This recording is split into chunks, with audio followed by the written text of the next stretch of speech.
Hey, Tyla. How are you? I'm really good. How are you? I'm also really good. It's been a good morning so far. Yeah, me too. I really slept in today.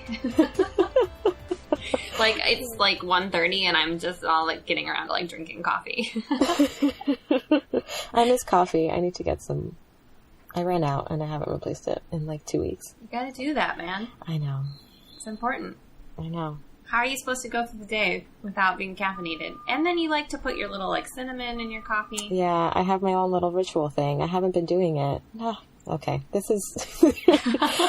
As soon as we get off of this, I'm going to go buy coffee. How long have you been without it? I don't remember. It's been a while. I think I only had enough for a couple of days after getting back from Peru. And so that was a while ago. It's been a while. Yeah. All right. Well... Anyway. It's a disaster. Okay. So, what's the best thing that happened to you this week?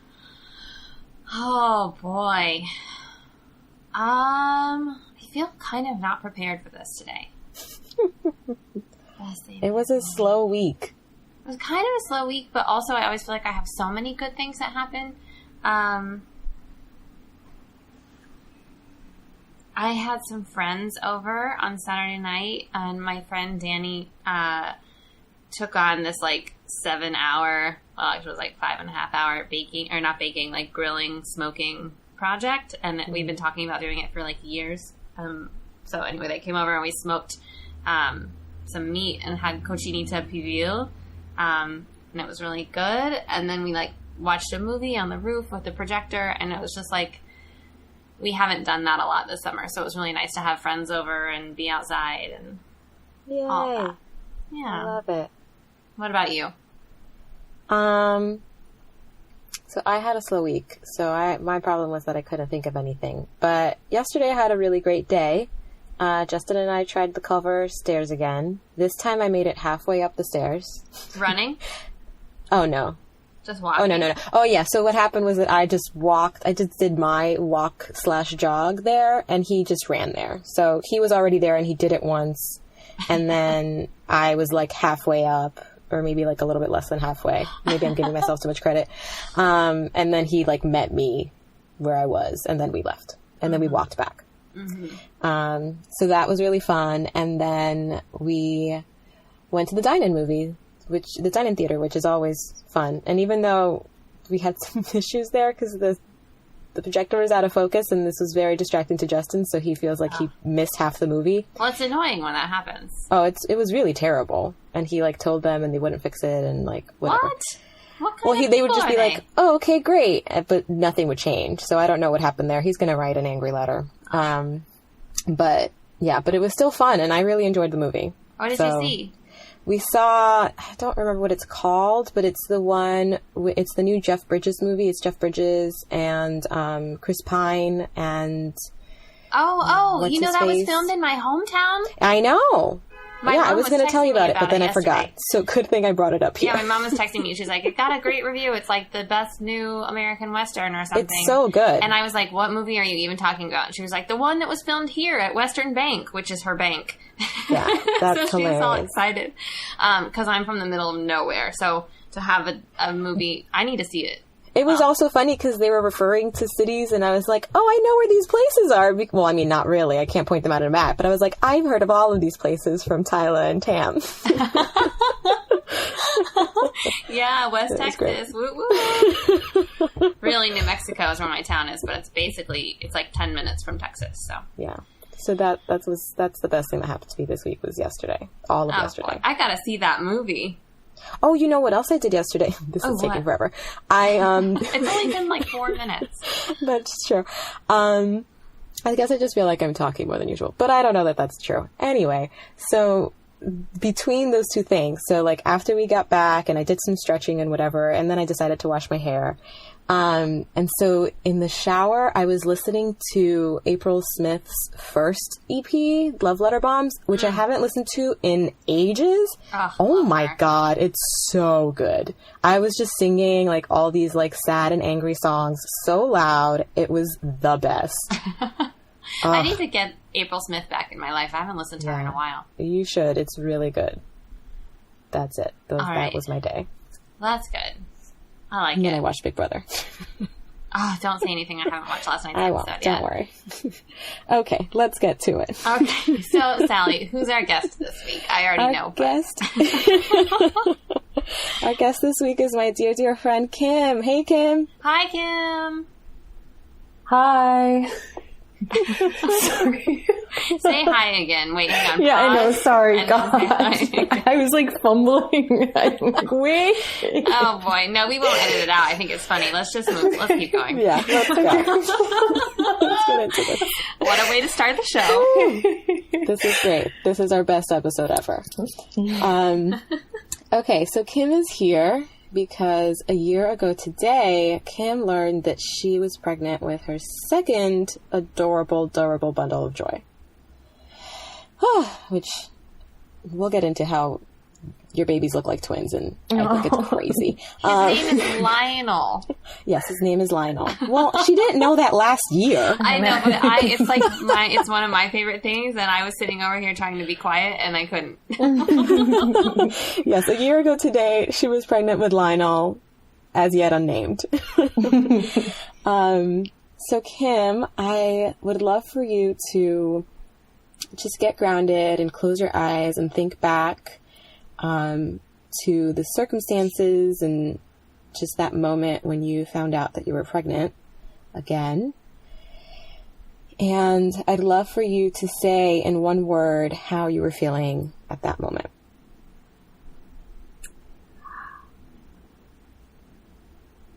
Joy, for sure. I wish there was a word that was stronger than joy, because that's what I was feeling. But yeah, it was just this like really, really perfect moment where I just felt like everything had kind of clicked into place in the world for me. Ugh, Tell me more. I was trying to guess what word you were gonna say, and I was gonna say overjoyed. Oh, there you go. I do like that. Overjoyed. So tell me more about things clicking into place in that moment. Yeah, I just, we had been living in Washington, D.C. for about 3 months. My husband and my daughter and I had moved from New York City. And it was a move that we both really wanted. We love New York, obviously, but it was just getting really tough with our toddler and, just raising kids. It can be difficult in the city. So we had settled into a suburb of DC, and I had actually quit my job, which was a really big risk, obviously, but I had started my freelance business, and that was going pretty well. And my husband liked his job, and we had really found a community of people.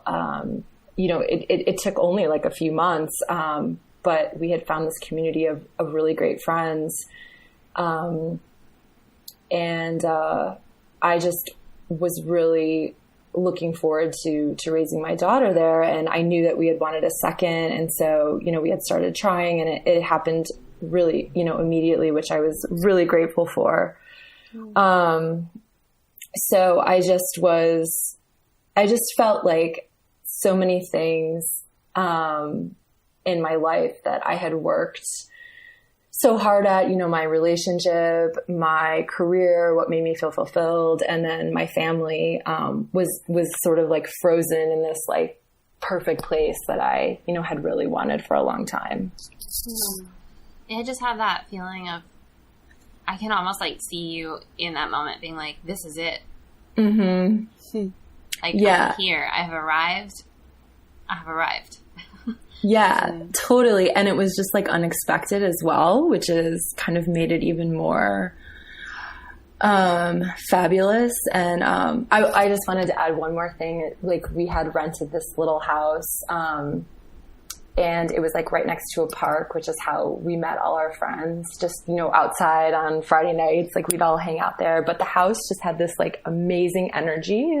It was full of light. It was like old and super charming. And so like, I just felt like even our environment was just very like, you know, full of life and joy and stuff like that. So yeah, I can attest to the awesomeness of the house. Oh yeah, that's right, Sally. Cause you had yeah. I mean, I really loved it there. So. Well, I have a question. Yes. How did you share the news with your husband? Because I always think that has got to be one of the most fun parts about finding out, is getting to tell, you know, the father. Mm-hmm. I don't know, is that too nosy? Oh, it's not nosy at all. I just think I'm going to disappoint you, Tyler. No, I won't be disappointed, I promise. Yeah, you know, actually, I just was so, again, like, so, you know, I've written for a lot of parenting publications, and I know it takes some people like years and years to get pregnant. And for us this time, you know, it happens immediately. So I think I just like ran down the stairs from the bathroom with the pregnancy test and was like, oh my God. And he didn't even know that like I was taking it. So he was like,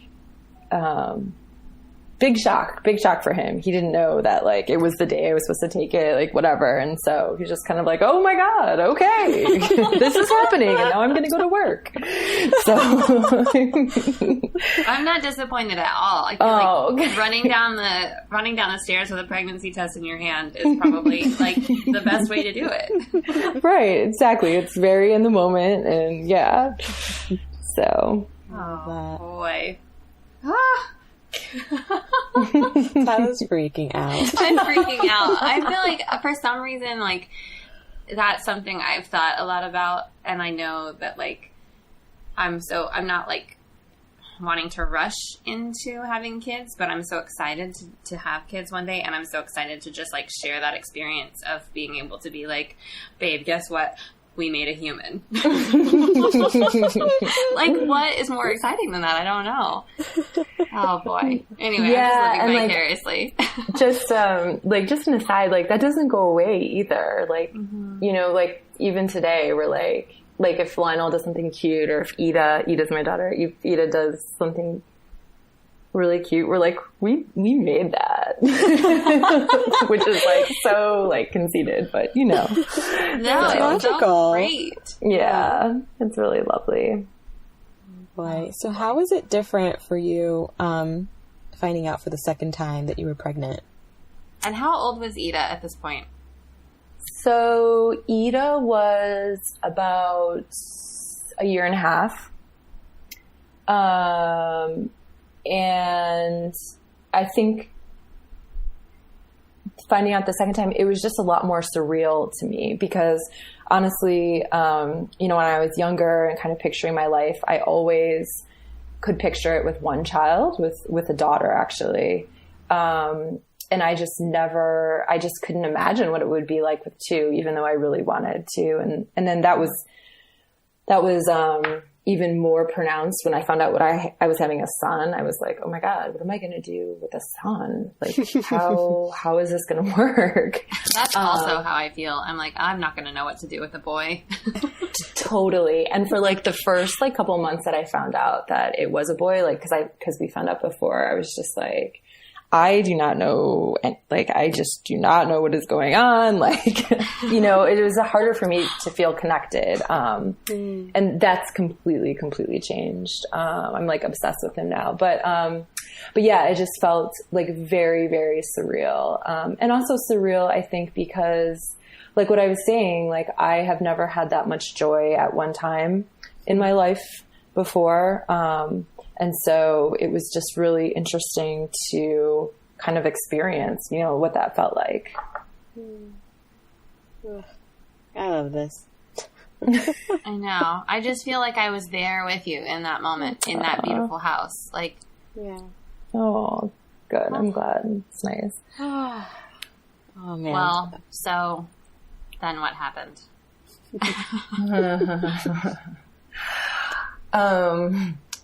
So when I'm already having like such a flood of emotions, because my life now is just so different. And so I should just say that like my family's great. Everyone's fine. So it's different, but, our situation is a little different now. My husband actually was laid off from his job, in January of 2016. So it was January of this year. So I was about 4 months pregnant by that time. And, we were pretty shocked, especially since, you know, we had made the move to DC for his job.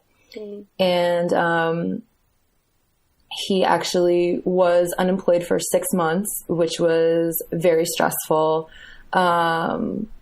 especially because, you know, we had this pregnancy and we were going to have 2 kids in our family.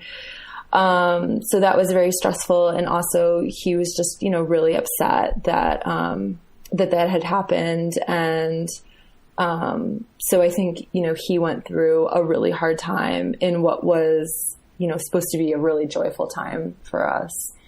And then the day that Lionel was born, actually, we were in the hospital. Actually, it was the day after we were in the hospital, and he got a call and he got a job offer for this like fantastic job in Los Angeles.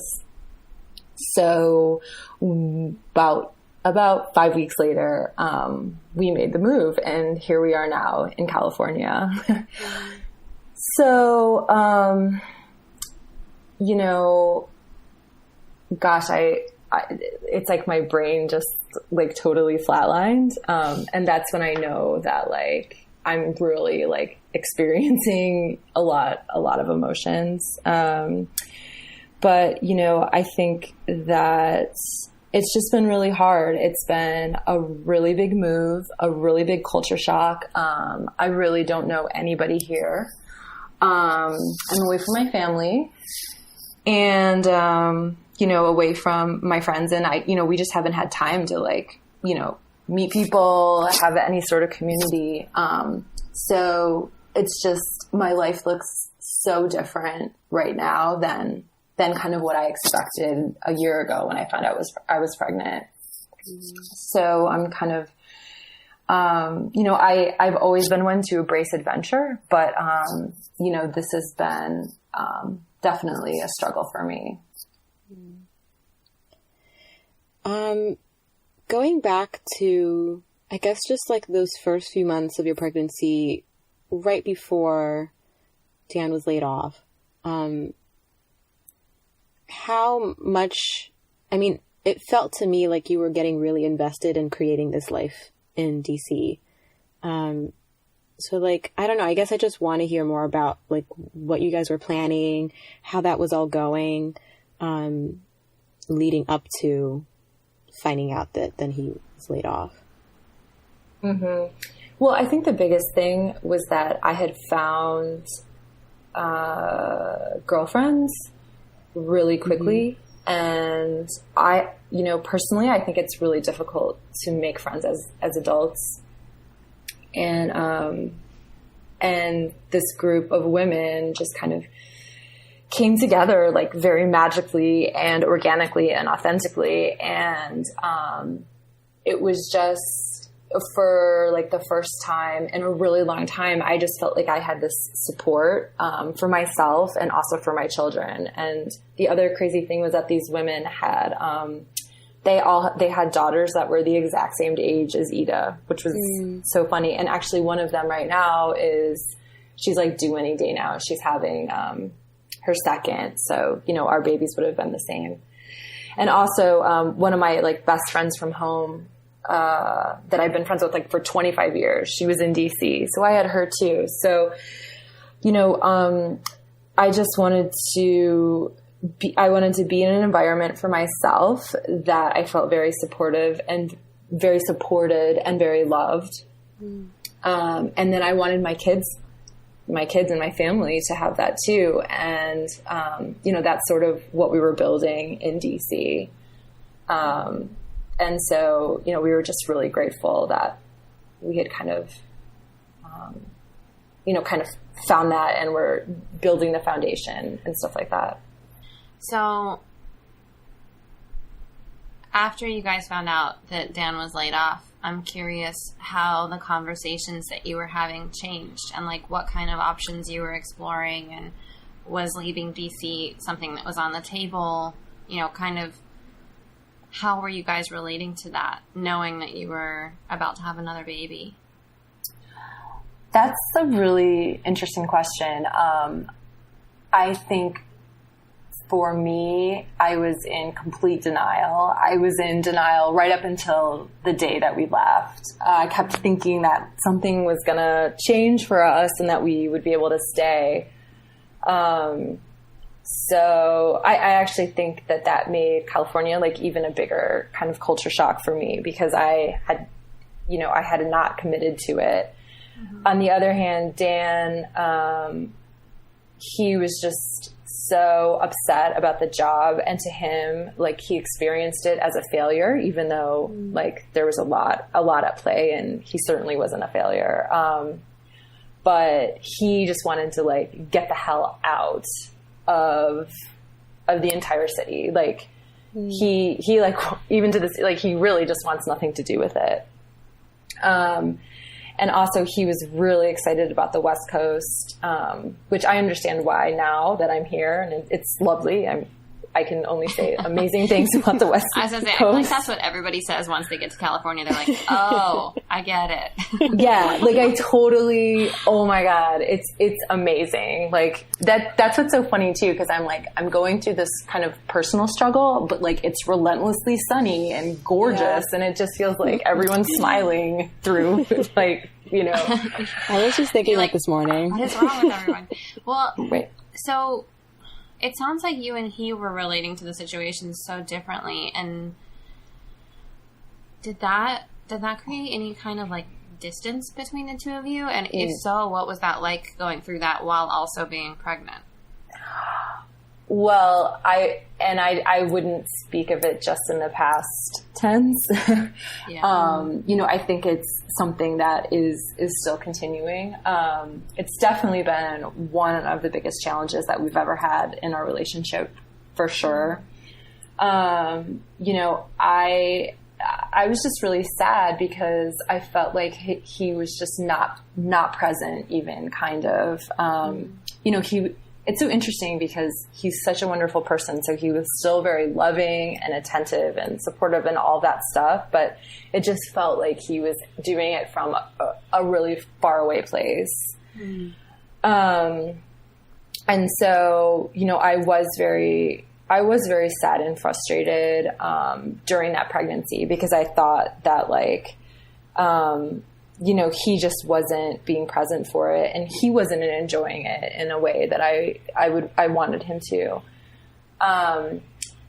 So that was difficult. And then when our son was born, he had some troubles bonding, and I know that is very common with dads or with the partner that doesn't actually give birth to the baby.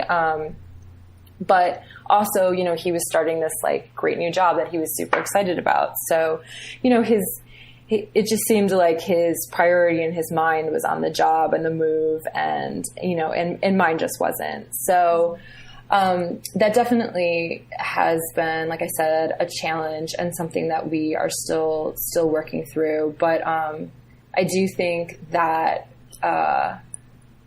I'm sort of proud of us. And that has been one of the really good things that has come of this, and that I think will come of this, is that, like, we really have kind of, you know, we've kind of been in the trenches together with this. And, I just feel like, you know, I've had a lot of, I don't know, tough relationships and lack of communication. And this is not that. We're definitely like really, really trying hard and making improvements every day. So. Oh, I just want to give both of you like the biggest hug. I'm just like. Yeah. Thanks, Tyler. Like, how hard for both of you, because it's like when you're like, he wasn't able to be present for the way and be happy the way I wanted him to, like that.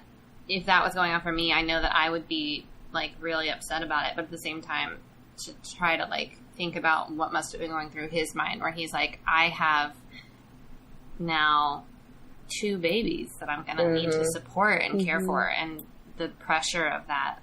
Yeah.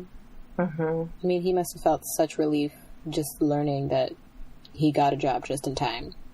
Totally. I think that's exactly how he like experienced it.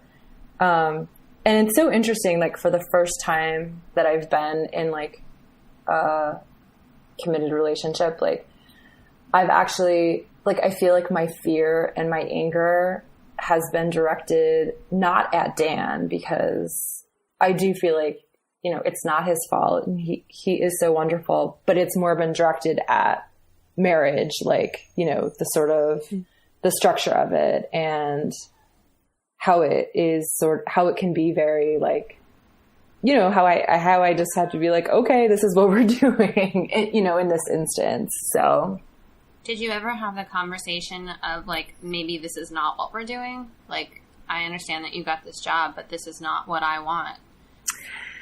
Yeah. We did have a lot of those, and it looked like that conversation happened in a variety of ways. Sometimes it was me being like, well, did you look here? Like thinking that I could, you know, you're like, did you check Craigslist to see if I got a job? Right. I know. I'm like, oh, yes, babe. Yeah. I checked all the sites.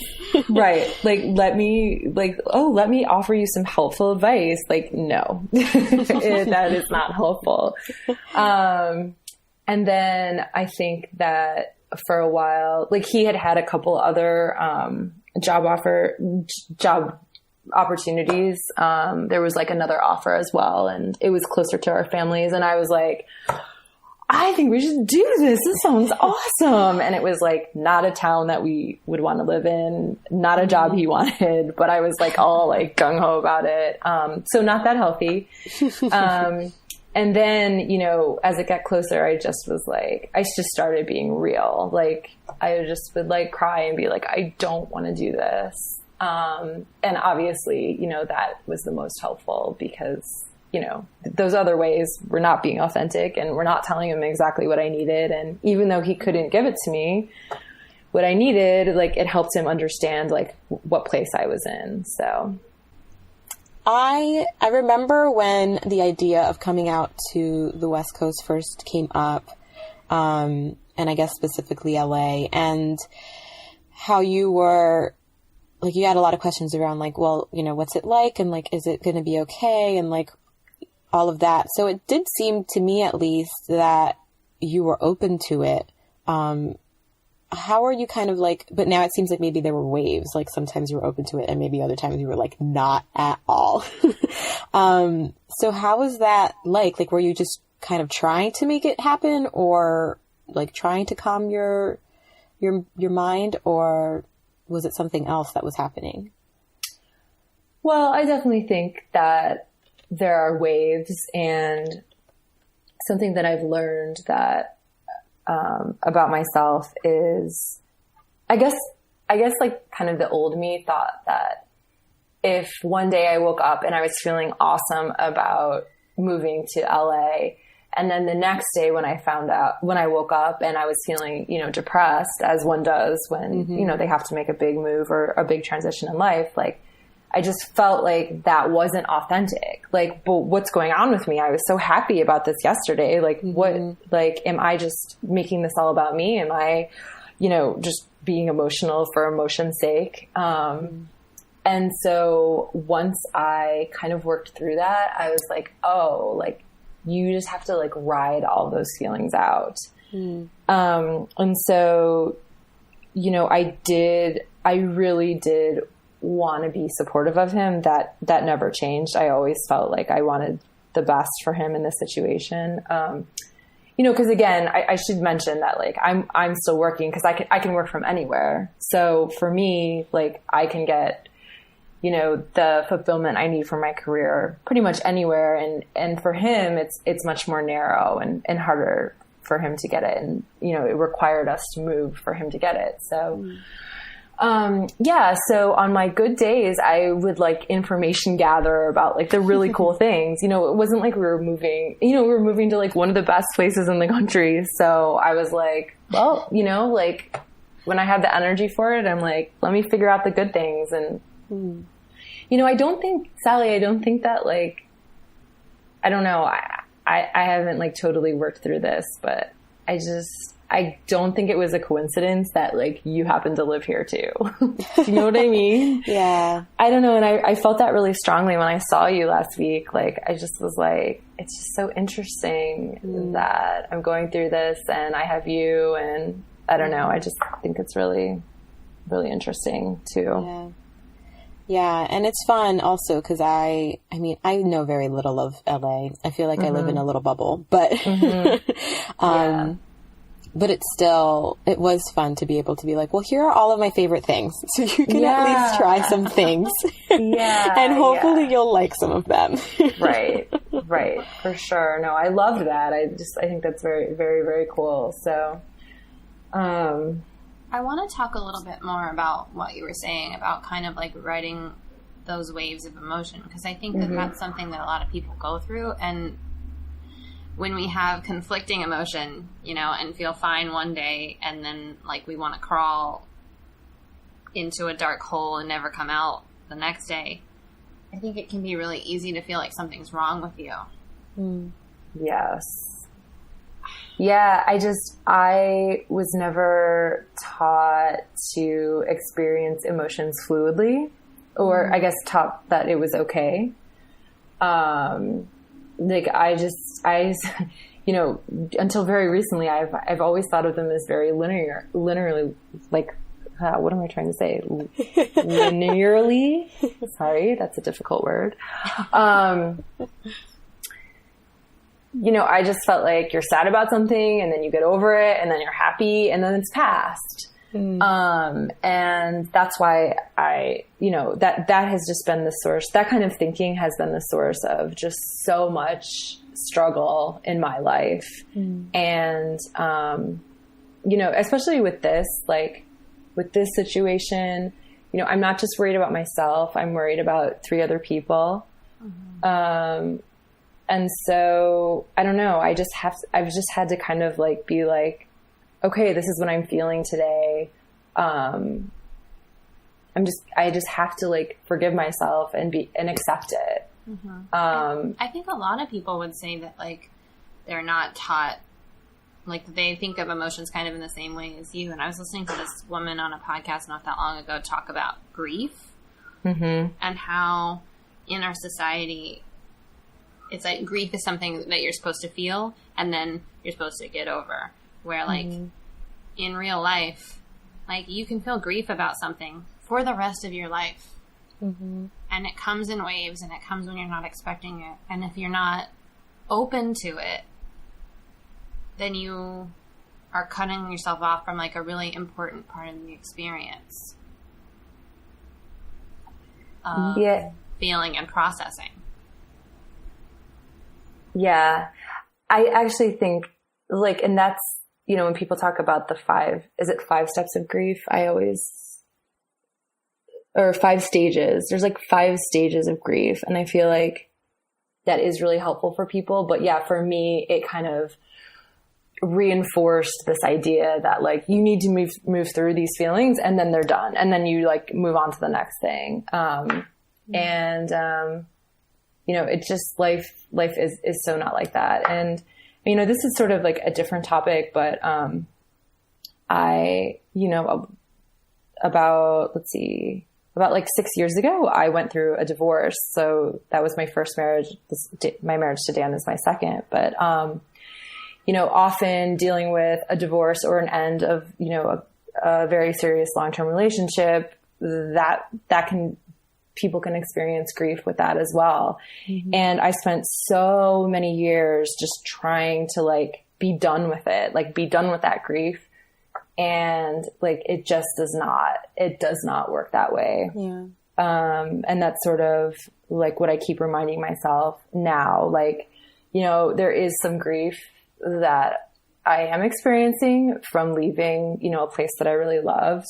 And it's okay. It's okay that like I still feel pangs of that, and I probably will for like a really long time. You know, you don't replace that with new emotions. You just sort of like you're moving through it all. How do you like nurture yourself and take care of yourself in those moments of feeling grief? So that has actually been something that has been really challenging now that I have 2 kids. Because before I had them, I knew how to like take care of myself. I knew what I needed. I needed to like be alone for like 6 hours, or, you know, go to yoga, or like go shopping, you know, just like anything to like, you know, I'm like a really big, I love reading, and that really calms me down, and writing does too. And, you know, I'm lucky now if I get, you know, 15 minutes, to myself. So it's sort of just like, I think what I do is, I'll go work out, or, I have like my thing that I have to do at the end of the day is I have to like sit down with like maybe a glass of wine, maybe just some tea, and read for like 20 minutes by myself. That really helps to center me. But also the thing that I have also learned is like, I have to like talk to people about it, even though often I feel really silly, or I feel like I'm complaining or something like that. Like, but it's definitely like seeking somebody to listen to me, you know, even for 5 minutes. And then I feel like that's sort of how I really knew that I was kind of growing, is that was so hard for me to ask for in the past. And now like, it's still really hard, but I know that I need it to like nurture myself and like get through the hard days. Well, I'm really proud of you, because I have seen all that growth. And I know that for a while also, you were scared of just even experiencing negative emotions. And so I know that was a big deal for you to grow through, because you were like, oh no, is it bad? Like, I don't want to like be a pessimist. Like, I don't want to only focus on the negative. Mm-hmm.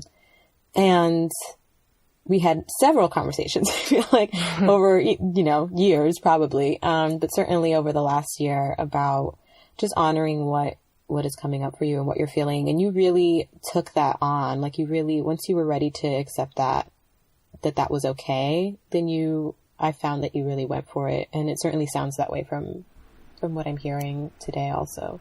So I think you're the bomb. Oh, thank you, Sally. You know, it's true. Like, I have so much fear that like, if I complain for 5 minutes about a really shitty day, that like, that means I'm a negative person. Mm-hmm.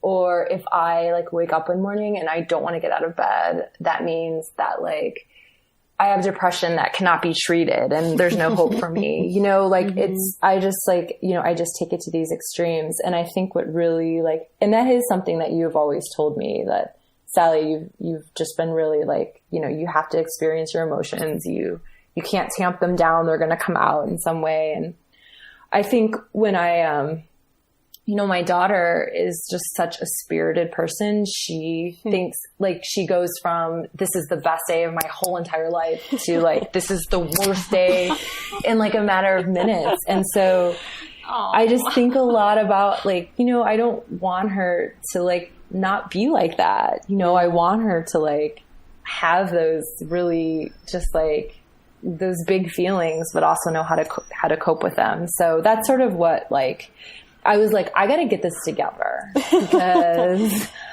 I have to like teach a little like tiny human how to do this. So, that so puts things in perspective. Yeah. You know, when you're like, you can so easily look at Ida, who you love so much, and be like, mm-hmm. I would never want her to not feel her feelings. Yeah. Because it makes her who she is. And at the same time, you're like walking through life, like trying to stuff everything down and not feel it. And you're like, mm-hmm. okay, well, I guess actually now I need to like maybe shift the way I'm dealing with things. I spend a lot of time with my boyfriend's niece, and she just turned 1 in July. And I think so much about who she is becoming And like, it makes me think about how I want to be. It's just like to see a little one like get so excited about something or so curious about something or throw a tantrum.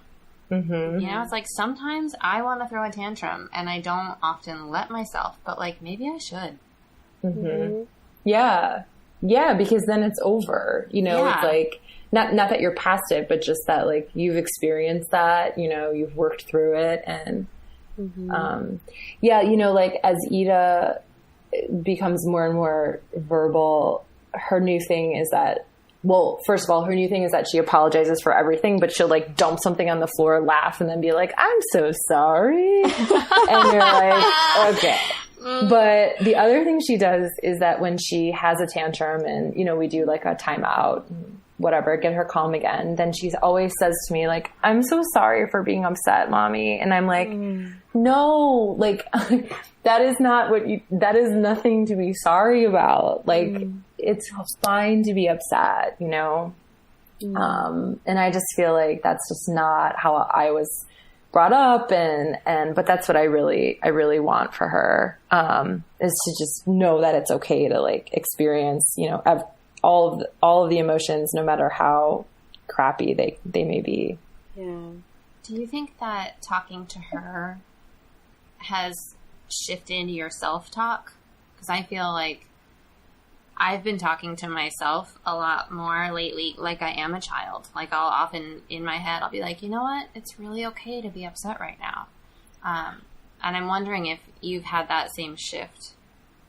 I have. And actually, I feel like learning to talk to yourself. So there's like two things here, right? So the like learning to talk to yourself as when you were young, as like little Tyler or little Kim or whatever. I think that is like such a simple way to learn how to take care of yourself. Yeah. Especially for people that don't know how to do it or just aren't or uncomfortable. Like you would never want to like yell at like a little 2-year-old and be like, how could you do that? Like you're a failure. Like, no, you know, you approach it with like such kindness and love. So I feel like, that's just like a really good habit that helps you talk to yourself better. And then yes, it having Ida kind of like reinforces that as well. Like I think so hard about what I want her, like her taking what I'm saying in and what I want that to be. And it is hard. Like, I feel like I do tell her, you know, it's okay. It's okay to be upset. But then I'm sort of like, but now what? Like, what else do I want her to know about that? I don't know if I know it, you know? So, so yeah, there's a shift, but I definitely have like a lot more to go, if that makes sense. Yeah. I feel like it's a big, like figuring out. It's like, if we weren't taught that, it's like, we're now trying to self-teach. And you're doing it at the same time that you're also trying to teach a tiny human. Right. Exactly. And a lot of times I have gotten frustrated with myself. I'm like, why couldn't I have done this growing earlier? Like, and like perfected it by the time that, you know, Ida needed me, but you know, it doesn't work like before I have children. Yes, exactly. I mean, wouldn't that just be wonderful? But yeah, you know, it doesn't work like that. And I think that you just have to honor when you come to things, I guess. It's like what I tell other people. So I think I have to learn to believe it myself. Yeah. Well, I think that it's such an important part of the process also for children to see their parents grow and to see their parents make a mistake. And and to, you know, like if Ida has a question about, I mean, maybe not yet because she's still pretty young, but like, what do you do after the upset feelings? And it would be okay to be like, you know, I don't know yet. Like, I'm still figuring it out. Like, that level of kind of openness and vulnerability is a huge gift, I think. Oh, I think so too. Like that it's okay that it's okay that, you know, you don't have the answers right now. Yeah, I think that is just so truthful. And, yeah, you know, it's interesting because, to kind of like bring it back to the move and the transition, like as a child, my dad was transferred a lot for his job. And so we moved so much when I was little, and into like the high school years. And, you know, my parents, unfortunately, you know, they were raised as well with like, you don't show emotions, like you just act like everything is fine. And so I experienced moving and big transitions as like really scary, really bad things. And so like, that's just another area that like, I feel like I kind of have been using to help me through this transition. It's like, how do I want Ida to understand transition? How do I want her to relate to it? And so, that's sort of, I don't know, it's helped with my attitude a lot, not to be like Pollyanna about it, but just to like, you know, there are good days. What are we going to do on our great day? Let's go find a new ice cream place. You know, today's not so good. Maybe we just stay home and we can watch some movies and, you know, whatever, play with Play-Doh, you know, so it's just kind of like, you know, helping her, kind of like modeling it for her in a way that I know isn't perfect, but, you know, is positive. I have a question about your transition. So last time when you moved, I guess, have you been able to identify the circumstances that made it so good? Because you know, within 3 months, you had a group of friends and you had, you know, habits and rituals and patterns and all these things that were really supportive for you. Have you been able to identify like what created that?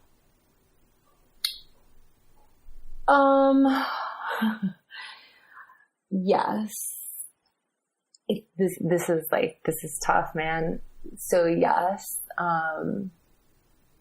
it's definitely putting myself out there, which is super hard to do. So, you know, like the other day I saw someone in my building with like a baby and I like flagged her down and was like, let's do something. Give me your number. And Let's like, be friends. Right. And we actually like invited them over for dinner last night. Like, I'm sure they're like, okay, like you can stop stalking me.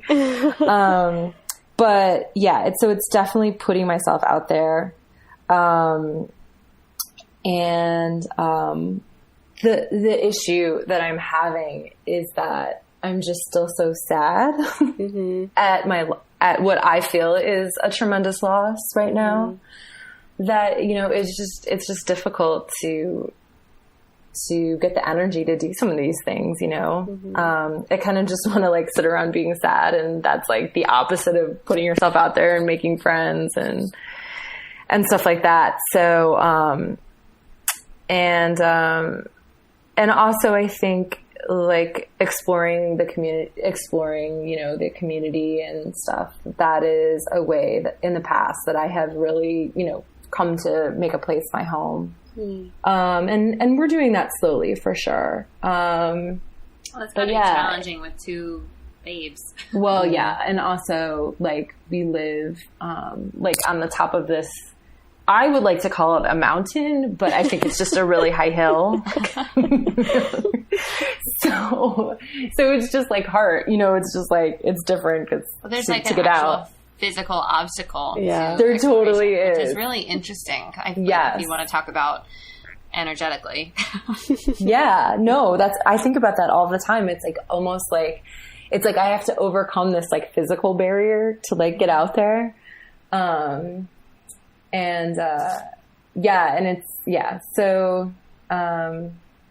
So I think that has added to the challenge, and that like I sort of know the path I need to take. I'm just not like there yet. Well, it doesn't necessarily have to even be the same path because the circumstances are different. I was just curious because I know that when you first moved there, to DC, that is, you were like, oh man, how am I going to do this? And then once I went to visit you, like you were already still kind of like figuring it out. But then then everything kind of came together rather magically. And so I was just curious because we never actually talked about that.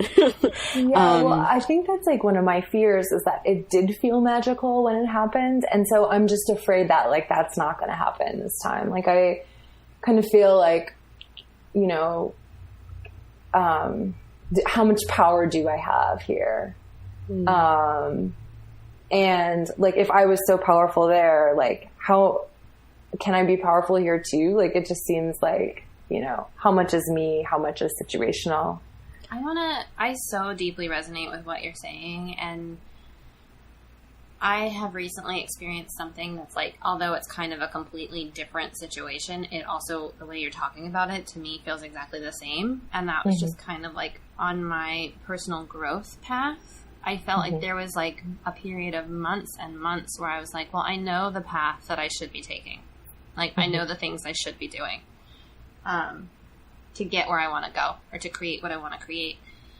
But it's the same way that you're saying, like, I felt like I didn't have the energy to do it. And when I was finally able to let that be okay and to be like, you know what? It's okay if I don't have the energy to do that today, and it's okay if I don't have the energy to do that tomorrow, because I will eventually get there.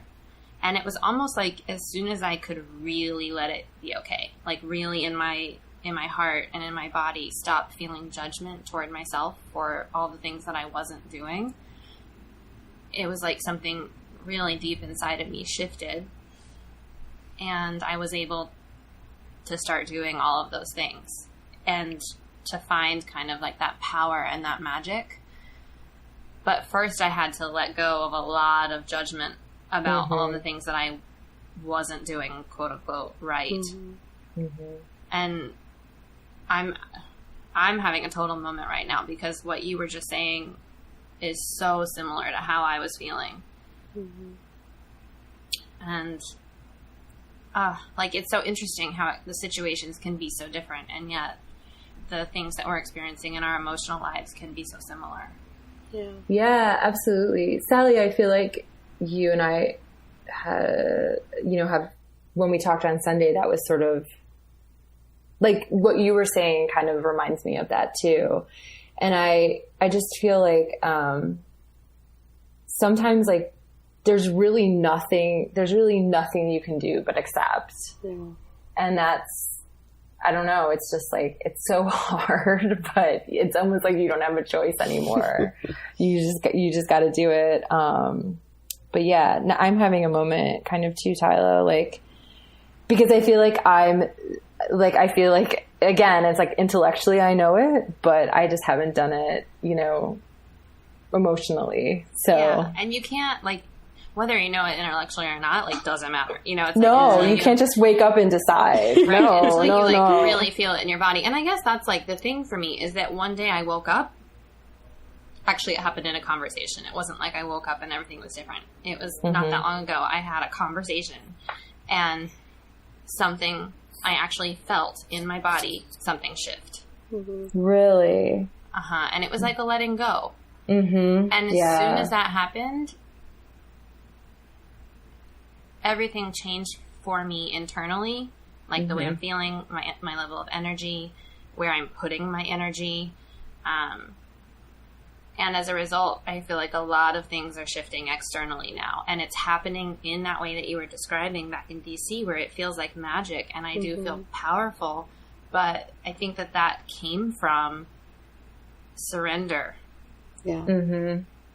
Yeah, totally. So, Tyler, do you think that, like, it could happen to me again? Yes, that's what I'm saying. I think okay. 100%, like, you haven't, I don't think that you've lost any of your magic or your power. And I think that as soon as you really, really know that, then you'll start to see it. But it's like that, like, surrendering to, I'm doing the most that I can right now, and I have to let that be okay, because here in a minute, I'm going to feel better, and I'm going to make magic happen. Yeah. And I really do think that. And I think that part of that is remembering what I just said before, like, this is a very different situation. So I think just, like, letting yourself off the hook for like, okay, well, it happened within 3 months in DC, so like it has to happen within 3 months here. But like in DC, it was a very conscious move. Both of you were all in. It was a very proactive thing. You didn't have a newborn. Yeah. Yeah. And here it's just really different. And so I think that it's important for you to honor the difference in the situation and then let yourself off the hook for like not having everything go perfectly right away. Because I think that that's putting a lot. It's like, it's a big burden, it feels like, to carry. And it's not necessary because it's not the same thing. Like if you spend the first 3 months just being sad about being in LA, like, okay, that's fine. Who cares? And then if it's like another 6 months before you like, surrender to your magic, that's fine too. Like, who cares? There's nothing wrong with that. And there's nothing, I think that everything's fine. Like you're exactly where you need to be. Yeah, I think so too. And I just think, it's like, I'm uncomfortable, but guess what? Like, you kind of have to learn how to be uncomfortable, and I do, it's funny because I do feel like I'm on the brink of something, I just don't know what it is and I want to get there, but yeah, I feel the same. Yeah.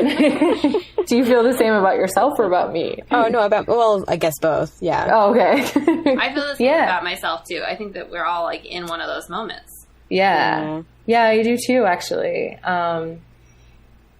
Yeah. So I guess, it's just where we have to be and what are we going to do with it? Well, I know it's almost like I'm on the brink of something and I don't know what it is, but I can feel that it's really good. And it's like, as much as I can like be like frustrated and like I want to get there sooner, I've also been able to shift into a place of just actually being purely excited for it and like knowing it's coming. I keep saying to Matt, I feel like I'm just like one step away. I'm one step away from where I want to be. And it's the longest step ever, it feels like. But I know that I'm going to look back on it and I'm not going to feel like it was the longest step ever. When I look back on it, I'm going to think like, wow, that happened so much faster than I could have imagined. And it was magic. Yeah, which goes back actually to Kim, like just those 3 months of adjustment in DC.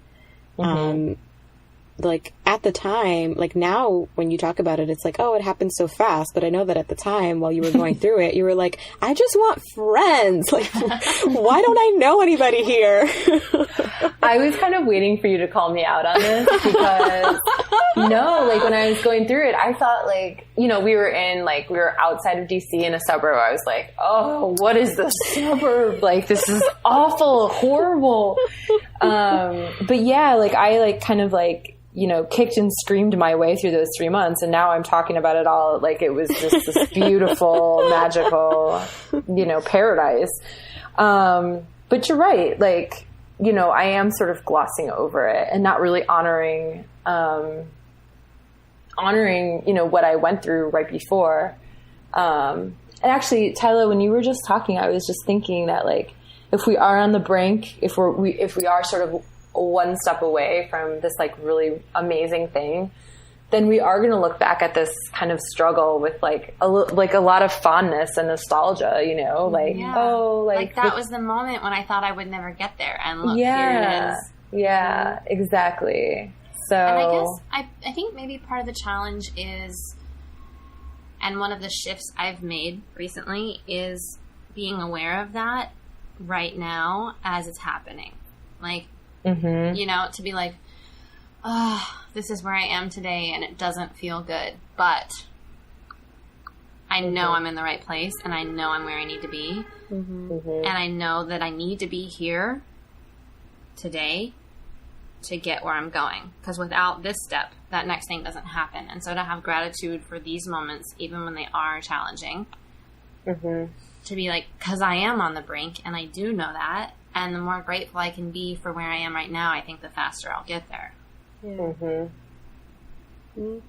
Yeah, absolutely. Absolutely.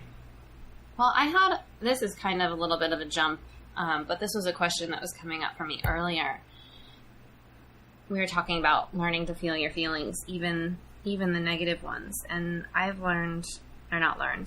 experienced that the more I allow myself to really feel the negative things, the more I'm actually able to feel the positive things too. And I'm wondering if you've had any kind of experience, just your ability to feel in general as you open up to negative feelings. Yes. I mean, that has also been something that has been years and years of work for me. I think that, like, especially after my divorce and some other things, like, I was sort of like numb. Like, I sort of numbed myself to all feelings because I was so scared of the negativity of the negative feelings. And it wasn't until someone, like, I think I was like I was telling like maybe a friend a story, and it was something that was like really good had happened to me, but I like told them in totally like a dead voice. And they were like, do you see what you've done? Like, you've numbed yourself to the negative feelings, but you've numbed yourself to the positive feelings as well. And so you're not experiencing anything. You're just like, you're just like sort of there. And so, yes, I feel like once I've started letting the negative feelings in, those joys have been much more profound and strong. And the other way too, I feel like when I really, like, the more that I do experience like these wonderful things, like, then I also feel like sadness a little deeper as well. But I'd rather have that than sort of this, really even nothingness, I guess. Mm-hmm. Did that answer the question? Yeah, it did. And then my next question is, can you just tell us a little bit more about Lionel? Oh, about Lionel? Oh my God. This should be like a whole nother podcast. He is just like awesome. He's just super, super awesome. He's super chill. So he How old is he now? He's 3 months. Oh my God. And he, I'm trying to think like when I was pregnant with him, there would be so many times when like the doctor couldn't get him to move, and like they would be, I don't know, I had to like do a lot of tests, like stress tests, to make sure that like he was moving okay. And he's just so chill. Like, he's just like, why would I move? Like, I'm happy here. I'm going to go back to sleep. So, and he has like the biggest smile ever, and he smiles all the time. It's so, so cute. So, yeah, so I'm a big fan. I'm a big fan of my son. But yeah, so really, yeah, so I know that I've spent a lot of this talking about, struggle and growth and stuff like that. But yeah, I'm constantly just like remind myself that there's some like pretty wonderful things too. So, yeah. I have a question. It feels like a big one, which is why I said it like that. I think that the three of us probably all ascribe to the idea that everything happens in perfect timing and for a reason, even if we can't understand it when it's happening. But from where you sit now, do you feel like you have some sort of understanding of kind of the gift in this situation, or why it happened when it did, right in the middle of your pregnancy? Mm-hmm. No, I don't. Mm-hmm. Sorry. No, it's okay. It's a perfectly fine answer. I'm still like, I'm really angry still. And,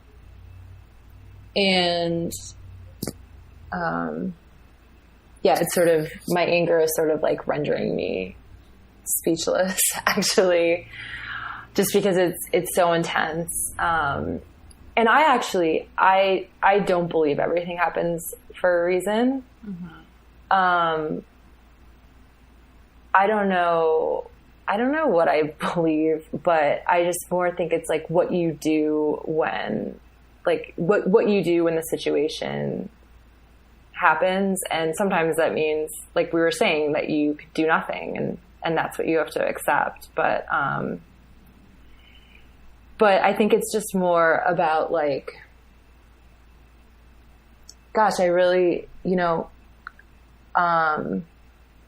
it's like I want to be saying something really profound here, but I'm just not there yet. And maybe that's just like what it is, mm-hmm. It's just me kind of floundering around, and this is very authentically what I feel every day in my present, Mm-hmm.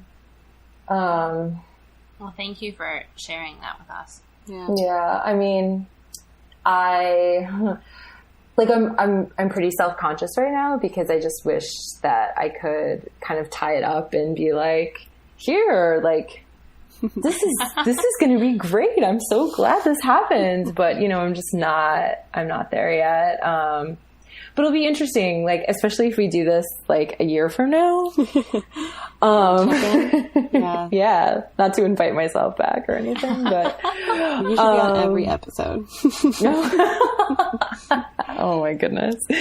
But yeah, like obviously in a year I'm going to have I'm totally going to be in a different place, and I would suspect it would be better. So it's really interesting, but I wish I had the answers.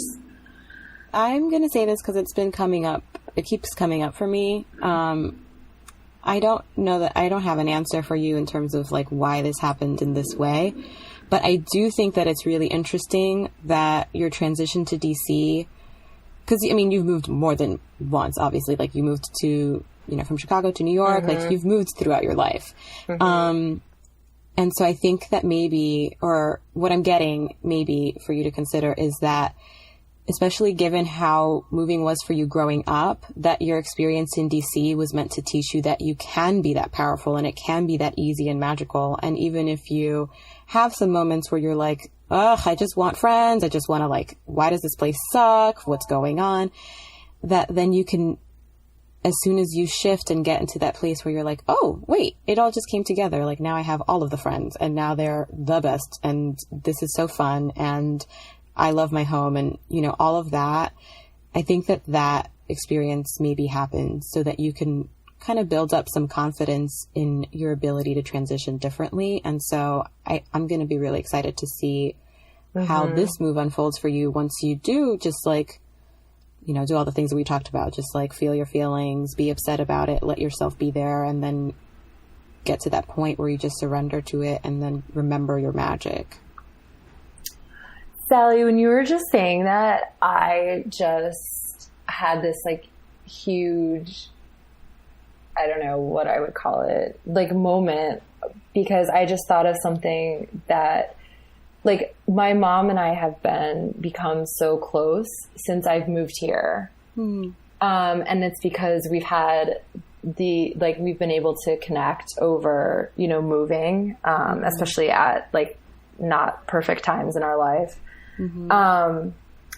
And my mom and I have really had a tough relationship for most of our lives. And I just feel like it's been really beautiful what we have presently. Mm-hmm. And,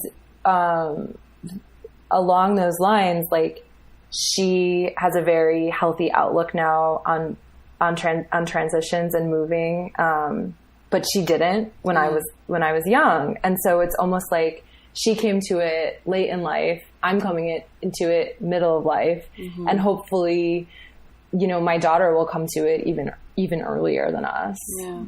So I think that like, I'm going to, I don't know, that feels like a really big gift. I'm like really emotional, you guys. Like, I feel like I would have never come to that without this conversation. So it's like really beautiful. And I feel very like grateful that, we ended up here actually. So. Well, yeah. Sorry. You do not need to apologize. Don't apologize. You don't need not to apologize. Yeah. I know.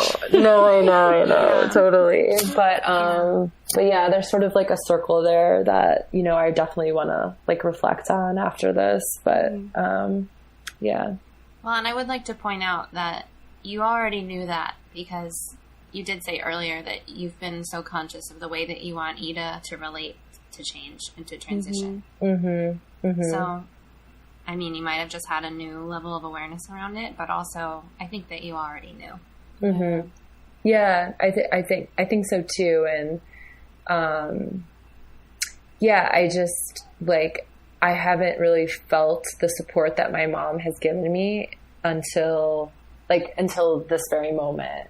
So, that is definitely something that I'm also very grateful for, and that does help me. So, you know. Oh boy, all the feels. All the feels. Speaking of the feels, my son is screaming. Lionel. Do you want to wrap up? Can we? Are we at a place that we can? Or we most definitely can. So, before we go, just a couple real quick closing questions. Okay. From where you are now, when you look back at a year ago today and finding out that you were pregnant, can you describe how you're feeling now in one word? One word.